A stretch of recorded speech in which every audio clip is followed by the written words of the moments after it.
வலைக்கும் வணக்கம் ஐபோன். இன்றைக்கு நாங்கள் இந்த உணவு தட்டிரிக்கை நம்ம சாப்பிட்றது அதை கொஞ்சம் பார்ப்போம். என்னென்னா இப்போ நம்மட ஆட்கள் தான் இந்த சோறு கூட சாப்பிட்றோம், அப்படிதானே? சோறு சாப்பிட்ற கூட இப்போ கூட நோய்களுக்கு காரணம் இப்போ தொற்றா நோய்களுக்கு தானே உயிரிழப்பு ஏற்படுத்துகிற இந்த தொற்றா நோய்களுக்கு பிரதான காரணம் நம்ம எடுக்கிற சோறு கூட. நம்ம பிரதான உணவு சோறு தானே, ரைஸ் தானே, அல்லது கூடுதலாக சோறு அல்லது அரிசியில் செய்த இடியாப்பம், பிட்டு, ரொட்டி அதுகளை சாப்பிடுவோம். அப்போ அப்படி பார்க்கக்குள்ள இந்த வெள்ளைக்காரங்களை ஒப்பிட்டுக்கொள்ள பொறிஞர்ஸோட ஒப்பிட்டு பார்க்கக்குள்ள நாம் சோத்தை கூட சாப்பிட்றது தான் இந்த பிரதானமாக எல்லா பிரச்சனையும் காரணமாக மீது.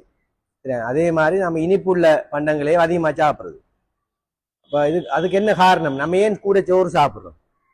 இப்போ சோறு ஏன் கூட தேவைப்படுது? நம்மளுக்கு கொஞ்சம் சாப்பிட்டா பசிக்குது, அப்படித்தானே? கொஞ்சம் சாப்பிடுச்சுன்னா அப்போ வெள்ளைக்காரர் சாப்பிட்ற மாதிரி ஒரு அகப்ப சோறு ரைஸ் கொஞ்சம் தான். உங்களுக்கு தெரியும், இந்த உணவு தட்டுல இப்போ இதுக்கு கீழே சோறு இல்லை, இவ்வளவு தான் ரைஸ் வச்சிருக்கு. என்ன தீட்டாத சுவப்பரிசி சோறு. இப்போ நாம எப்படி வைக்கிற சாப்பாடு பிங்கான்ல கீழுக்கு ஃபுல்லா ரைஸை வச்சு அதுக்கு மேலான கறி வைக்கும்.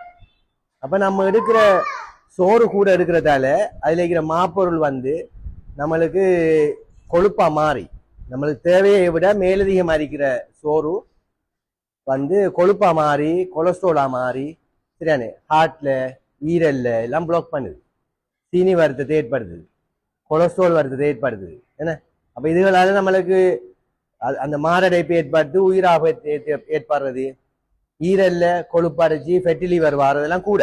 அப்ப நம்ம இந்த ரைஸை குறைய சாப்பிடணும். இப்ப நம்ம ஆகட்ட இவ்வளவு ரைஸ் வச்சா என்ன செய்வா? பசிக்குதும்பா திருப்பி. அதுக்கு என்ன காரணம்? ஏன் நம்மளுக்கு கொஞ்சம் சோறை திண்டா காணான்னு சொல்லி சொல்றோம். என்ன இப்ப சில டைம்ல வீட்டுகள்ல என்ன செய்வான்னு சொல்லிச்சுன்னா அதை சாப்பிடாங்க, திண்டா சோறு சிங்கையெல்லாம் போய்த்துருந்து போட்டு, என்ன சோறு சிங்கையெல்லாம் போய்த்துன்னு கவலை. இப்ப நீங்க மரக்கறியை தின்னுட்டீங்கன்னா, பழத்தை சாப்பிட்டா, பல ஜூஸ் உண்ட, ஒரேஞ்ச் ஜூஸை, வாட்டர்மெலன் ஜூஸை கலந்து குடிச்சா சாப்பிட்றதுக்கு முதல்ல சோறு சிங்கே நாம பேய்த்திரம்னு சொல்லி போட்டு நம்ம வீட்டுகள்ல என்ன செய்வாங்க? அதெல்லாம் திங்காங்க. சோறு திங்க டைமுக்கும் அதெல்லாம் தின்னீங்கன்னா சோறு சிங்கே இல்லாம பேய்த்துட்டு கவலை. இதெல்லாம் பிள்ளையானது. சோறு கூட திங்கப்படா, சரிதானே? இப்ப நீங்க ஒரு 5 ஸ்டார் ஹோட்டல்ல வெள்ளைக்காரர்கள் சாப்பிட்ற ஹோட்டல் போய் பாருங்க. என்ன பெரிய கடாரத்துல சோறு எல்லாம் இல்லை. அங்க ஒரு சில்வர் ட்ரே ஒன்று இருக்கும், சின்ன சில்வர் ட்ரே. அந்த ட்ரேக்குள்ள இருக்கும் ரைஸ். பெரிய ஹோட்டல் 300 பேருக்கு சாப்பாடு இருக்கும். ஆனா சோறு எடுக்கிற விதம் எவ்வளவு? கொஞ்சம் தான். அவங்க சாப்பிடக்குள்ள பாருங்க, ஃபெஸ்டிவல் போயிட்டு ஒரேஞ்ச் ஜூஸ் உண்ட, சரியானே, ஃப்ரெஷ்ஷான ஜூஸ், அந்த கெமிக்கல் கலந்தது இல்லை. என்ன வாட்டர்மெலன் ஜூஸ் உண்ட, பைனாப்பிள் ஜூஸ், என்ன அன்னாசி பழ ஜூஸ் ஒன்று ஒரு காசை குடிப்பாங்க, சரியானே. அல்லது சலாது, பச்சை மரக்கறிகள், அது சம்பல் ஒன்று இருக்கு, அதை போட்டுட்டு சாப்பிடுவாங்க. ஸ்டார்டர்னு சொல்லி சாப்பிடுவாங்க. சாப்பிட்டு போட்டு, சரியானே. அப்ப ஆரோக்கியமான சாமான் எல்லாம் சாப்பிட்டதுக்கு பிறகுதான் அந்த சோத்து ட்ரே கிட்ட போறேன். அங்க போய் இனி கூட சாப்பிடவே இல்லாது, வயிறு நிறைஞ்சிட்டு தானே, ஒரு அரைவாசிக்கு போயிடுது. அப்ப இப்ப கொஞ்சம் ரைஸ் எடுத்து கோழியோட அல்லது மீனோட அல்லது முட்டையோட ஏதாவது ஒன்றோட சாப்பிடுவாங்க. அப்ப இப்ப நம்மட பக்கம் அப்படி இல்லை. நம்மட ஆக்கள் எல்லாரும் ஃபெஸ்ட்டுக்கு சோறு பிங்கான் தான் சாப்பிடுறது. சோறு வைக்க போனாலும் பாருங்க, எல்லாம் மூட்டுவாங்க. என்ன சோறு பிங்கான் ஃபுல்லா சோறை வைப்பாங்க. இதுக்கு என்ன காரணம்னு பாருங்க. ஆகும் என்ன காரணம்னு சொல்லிச்சுன்னா, நம்மட உம்மம்மா மாதிரி இருக்காங்க. சின்ன பிள்ளையில நம்மட உம்மம்மா மாதிரி என்ன செஞ்சாங்கன்னா, நம்மட இறைப்பையை பெருக்க வச்சு போட்டாங்க. எப்படி பெருக்க வச்ச? இறைப்பை படிக்க கூட கொஞ்சம் சின்னதா இருந்து, சரியானே. அந்த இறைப்பையை பெருக்க வச்சு போட்டா. எப்படி பெருக்க வச்ச? சோத்து போலையை உருட்டி எடுத்துட்டு, என்ன அப்படித்தானே, சோத்து பிங்கானுல கொஞ்சம் உருட்டி மீனெல்லாம் போட்டு பெனஞ்சு எடுத்து, உருளைக்கிழங்கெல்லாம் போட்டு எடுத்துட்டு, காகத்தை காட்டி, சாந்த மாமாவை காட்டி, அங்க காட்டி இஞ்ச காட்டி ஒரு 2-3 மணித்தியாலும் சோத்தை என்ன செய்யற தீத்துற. அவ்வளவு போலையும் உருட்டி அனுப்புற. அனுப்பி நான் அந்த பிள்ளைக்கு ஏல வேணான்னு சொல்லி மல்லி காட்டு. இப்ப சின்ன பிள்ளைகளுக்கு உண்மையா அந்த பசி வந்தா சாப்பிடும், சரியானே. இப்ப பிள்ளைக்கு தேவை ஒன்று இருந்தா, கலோரி சக்தி ஒன்று காணாம போனா பிள்ளை சாப்பிடும். தாகத்தோட பிள்ளை குடிக்கும். நாம ஃபோர்ஸ் பண்ணி கொடுக்க தேவையில்லை, கட்டாயம். நாம பிள்ளை செங்கலியன்னு சொல்லி கட்டாயப்படி கொடுக்க தேவையில்லை. பிள்ளை திங்கல்ல பசி வரலன்ற கருத்து என்ன? பிள்ளைக்கு போதிய அளவுக்கு சக்தி உண்டு வேற வடிவத்துல கிடைச்சிருக்கு. ஒரு ட்ரிங்கை குடிச்சிருக்கு. சில வேளை பிள்ளைகள் சாக்லேட் சாப்பிட்டுருக்கும்.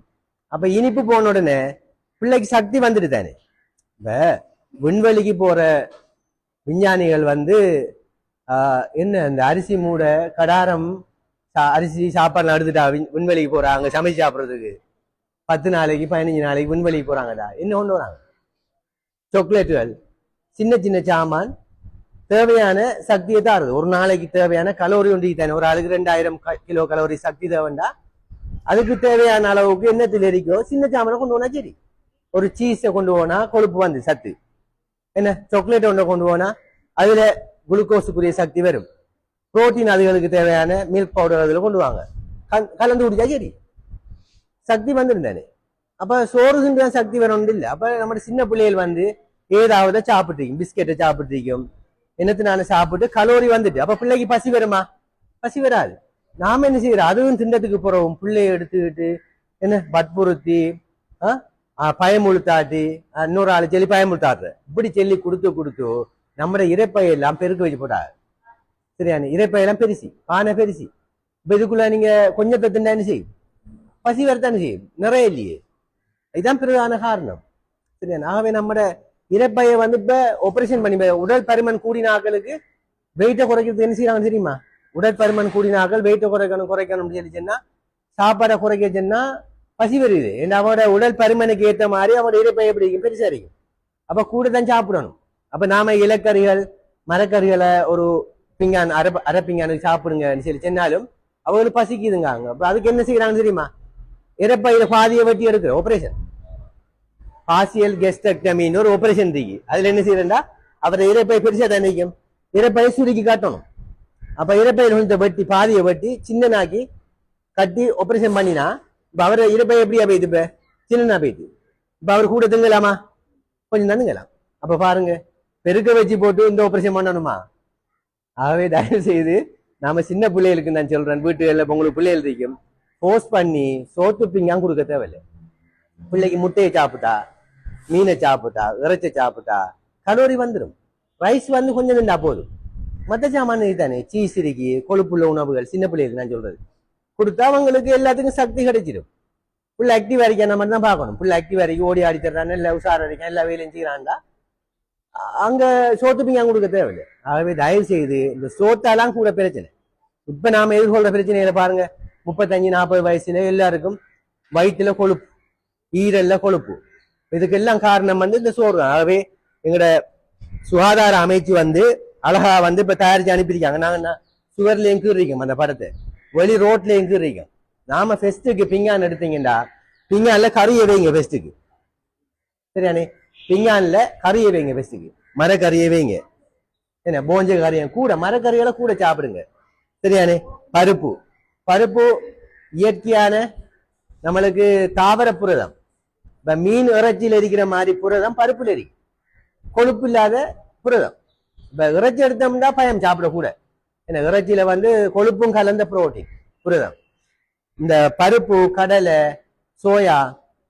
சோயாபீன்ஸ் தானே, அவரைக்காய், பயத்தங்காய், போஞ்சி இதுல இருக்கிற அந்த கொட்டைகள்ல இருக்கிற புரோட்டீன் தானே, அது ஆரோக்கியமானது. ஹார்ட்டுக்கு நல்ல புரதம். சரியானே? உங்களோட இளமையா வச்சுக்கிற புரதம், வயசு போகாமக்கு தோல் சுருங்காமக்கு இளமையா வச்சுக்கிற புரதம் இருக்கு இந்த அவரைக்காய், பயத்தங்காய், போஞ்சி அப்படியானதுல. ஆகவே நாங்க பிங்கான்ல அரைவாசிக்கு மேல மரக்கறிகளை வைங்க. சரியா? மரக்கறி அரைவாசி வைங்க. கட்டாயம் இலக்கறி சம்பல் ஒன்று கட்டாயம் இருக்கணும், இலக்கறி ஒன்று இருக்கணும். உணவுல டெய்லி ஒரு இலக்கறி இருக்கணும். இப்படி அரைவாசி பிளேட்டுக்கு இதடுங்க. பிறகு மீன் அல்லது முட்டை அல்லது இறைச்சி புரத உணவு, அது வந்து ஒரு 1/6 பங்கு. இவ்வளவுதான் ரைஸ் இருக்கணும். ரைஸை நீங்க குறைச்சி சாப்பிட்டு வந்தீங்கன்னா ஒரு பிங்கான் வந்துடும். எப்படி ரைஸை குறைச்சி சாப்பிட்டீங்கன்னா, பிட்டு, இடியாப்பம் இதுகளை குறைச்சி சாப்பிட்டீங்கன்னு சொல்லிச்சேன்னா நீங்க ஒரு இந்த நம்ம எதிர்கொள்ற இந்த பிரச்சனைகள் தானே, கொலஸ்ட்ரால் பிரச்சனை, கொழுப்பு பிரச்சனை, ஹார்ட் அட்டாக், சீனி வருத்தம், இதெல்லாம் வந்து நம்ம பகுதியில் பிரதானமாக இருக்கிற பிரச்சனைகள். அப்ப இதுகளுக்கு வந்து இதுகள் வந்து எங்களை பாதுகாக்கலாம். அப்ப உணவு தான் மெயினானது, உணவு தான் மருந்து. இப்ப எல்லாரும் கதைக்காங்க பார்த்தான் உணவே மருந்து. என்ன இப்ப மருந்தை நாங்க உணவு மாதிரி சாப்பிட தொடங்கிட்டோம். அப்படித்தானே? பார்சலா குடிசைகளை சாப்பிட தொடங்கிட்டோம். ஆகவே இப்ப இந்த சனிக்கிழமை கிளினிக்குங்கிறதே அதான் தொற்றா நோய்கள் எங்களுக்கு வரக்கூடிய வாய்ப்பு இருக்கா, சீனி இருக்கா, பிரஷர் இருக்கா, கொலஸ்ட்ரால் செக் பண்ணி பார்த்து ஆரம்ப கட்டத்தில் கண்டுபிடிக்கிறது. அதுல முதலாவது முக்கியமான பிரச்சனை உணவை கட்டுப்படுத்துறது. உணவை கட்டுப்படுத்தாம நம்ம ஒண்ணுமே செய்யலாது. இப்ப கூட பேர் வந்து சொல்லுவாங்க சீனி குறையுது இல்ல சார், குறையுது இல்ல சார்னா யாரு குறைக்கிற சீனியை? அவர் தான் குறைக்கணும். டாக்டர் எப்படி குறைக்கிற? டாக்டர் இருக்கிற 350 தருவார், திருப்பி நீங்க திருப்பி 450 வந்தா அதுக்கும் திருப்பி இன்னொரு குளிசையை தாரையா? இல்ல, சரியானே? உங்களோட உணவு தான் அந்த சீனியை கூடுது. சும்மா சீனி ஊர்றல்ல ஒருத்தருக்கு அப்படி நினைக்காங்க. நான் எவ்வளவு கட்டுப்பாடு சார், சீனி குறையுது இல்லை, அப்படி இல்லை.